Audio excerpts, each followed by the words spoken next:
greatness. Mary Church Terrell, a torchbearer for justice and education, born on the 23rd of September, 1863, in Memphis, Tennessee. Mary Molly Eliza Church Terrell entered the world just months after the Emancipation Proclamation.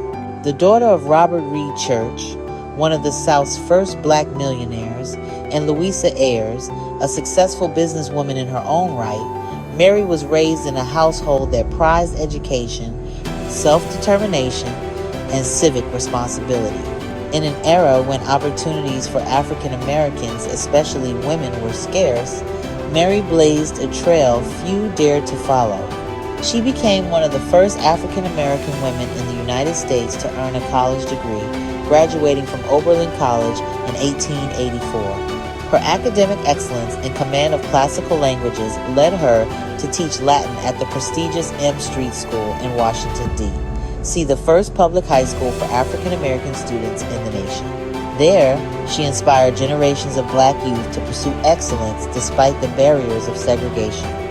Mary's brilliance extended far beyond the classroom. She was a prolific writer and journalist, using her pen to challenge racial injustice and advocate for women's suffrage. As a founding member and first president of the National Association of Colored Women's Clubs, she helped unify black women's organizations under the rallying cry, "Lifting as we climb." Through this platform, she championed education, healthcare, and economic empowerment for black communities across the country. In 1909, she stood among the founders of the NAACP, lending her voice and vision to one of the most influential civil rights organizations in American history. She was also a charter member of the Colored Women's League of Washington and the National Association of University Women. Her activism extended internationally as well. She was a delegate to the International Congress of Women in Berlin in 1904, where she delivered her speech in German, French, and English, stunning the audience and asserting the intellectual prowess of black American women on the world stage. Mary was also a fierce advocate for desegregation.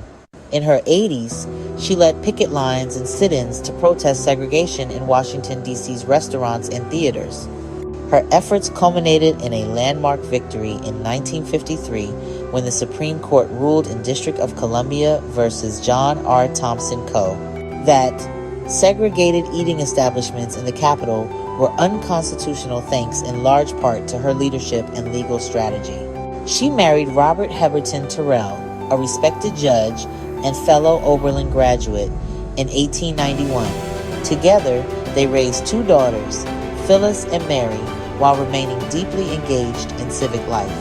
Her long and luminous journey came to a close on the 24th of July, 1954, at the age of 90, just weeks after the Supreme Court's decision in Brown versus Board of Education, a victory she had long fought for. Mary Church Terrell's legacy is one of unyielding courage, intellectual brilliance, and a lifelong commitment to justice. She lived not only as a witness to history, but as one of its fiercest architects, proving that the pen, the podium, and the picket line could all be tools of liberation.